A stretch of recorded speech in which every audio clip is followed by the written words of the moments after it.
3 రోజుల క్రితం జైత్రన్ friend birthday party ఉంటే వెళ్ళాం. అక్కడ ఆ పాపను చూడగానే మా మేనకోడలు గుర్తొచ్చేసి ఫ్లాష్ బ్యాక్ లోకి వెళ్ళిపోయాను.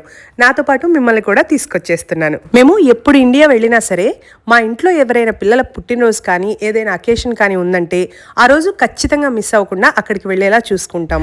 అలా ప్లాన్ చేసుకొని ఈ రోజు మా మేనకోడలు పుట్టినరోజు ఉంటే వచ్చాం. మా ఇంట్లో పెద్దగా ఈ కేక్ కటింగ్స్ అవన్నీ పట్టించుకోరు. నేనే కాకపోతే పిల్లల కోసం సరదాగా తీసుకెళ్తున్నాను. మా ఇంట్లో పుట్టినరోజు అంటే ఎక్కువ ఇంపార్టెన్స్ దేనికి ఇస్తామంటే ఫ్యామిలీ మెంబర్స్ అందరం కలవడం, కలిసి మాట్లాడుకోవడం, తినడం, ఎక్కడికైనా వెళ్ళడం, ఎవరికైనా హెల్ప్ చేయడం. తను మా అక్క, మీ అందరికీ తెలుసు కదా, శ్రావణి అంటే బాగా తెలుస్తుంది. తను జాజీని రెడీ చేస్తూ ఉంది. తన పేరు జాజ్వల్య, కానీ మా అందరికి ప్రిన్సెస్ లా అనమాట.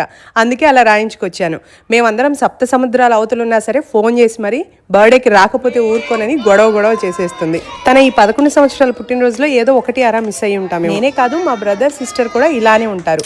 దానికి ఒక చిన్న ఎగ్జాంపుల్ ఏంటంటే కోవిడ్ టైంలో అయితే తారక్ అసలు ఎవ్వరూ లేరు, ఈవెన్ వాళ్ళ నాన్న కూడా లేడు. అయినా సరే మా శ్రావణి అన్నయ్య మాత్రం వాడికి ఏ మాత్రం లోటు రానివ్వాల. కోవిడ్ ఒక్కొక్కరికి ఒక్కో కష్టాన్ని ఇచ్చింది. నాకు కూడా చాలా కష్టాలు ఇచ్చింది. ఆ టైంలో నాకు మా అన్నయ్య అక్కతో పాటు అలాగే అమ్మ నాన్న పిన్ని బాబాయ్ కూడా చాలా సపోర్ట్ గా ఉంది. జనతా గ్యారేజ్ సినిమాలో చెప్తాడు కదా జూనియర్ ఎన్టీఆర్, పిల్లలు మంచి వాళ్ళైతే మనం సంపాదించి ఇచ్చే డబ్బుల మీద ఇంట్రెస్ట్ ఉండదు, అదే చెడ్డ వాళ్ళైతే మనం ఇచ్చిన డబ్బులు మిగిల్చారు. అలాగే మా నాన్నగారు కూడా చెప్తూ ఉండేవాళ్ళు, పిల్లలకు మనం ఇవ్వాల్సింది చదువు, సంస్కారము, డబ్బులు ముఖ్యం కాదు అని. డబ్బులు ముఖ్యం కాదంటే మళ్ళీ అపార్థం చేసుకోకండి, అంటే జీవితానికి చదువు, సంస్కారము, దాంతో పాటు డబ్బులు ముఖ్యము, అంతేగాని డబ్బే పరమావధి కాదు అని. ఇలా పిల్లలందరూ ఉంటే మా నాన్నకి వాళ్ళతో ఫోటో దిగడం ఎంత ఇష్టమో, వాళ్ళందరినీ చూసుకొని మురిసిపోతూ ఉంటారు. ఇంట్లోనే మా వదిన బిర్యానీ వండేసింది, చికెన్, మటన్, అలాగే ప్రాన్స్. జైత్రన్కి ప్రాన్స్ ఇష్టమని ఎప్పుడో ఒకసారి వెళ్తా ఉంటామని వాడికి స్పెషల్ గా చేస్తారు.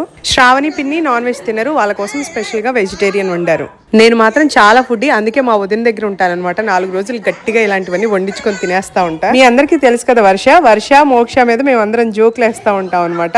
బావా అని వాడు వెనక పడుతూ ఉంటుంది. ఇంట్లో పిల్లలు మగవాళ్ళు అందరూ తినేసిన తర్వాత మేమందరం కలిసి కూర్చొని తిన్నాం. తిన్న తర్వాత వదిన అందరికీ చీరలు తెప్పించి చూపిస్తున్నారు. ఎవరెవరికి ఏం కావాలో సెలెక్ట్ చేసుకోమంటే చేసుకుంటున్నాం. జాజీ వాళ్ళ నాయనమ్మకు చూడండి జడేస్తుంది. మేము ఇలా చేసుకుంటాం అనమాట పిల్లల పుట్టినరోజులు. Please like, share, subscribe to Anu Multi Talks.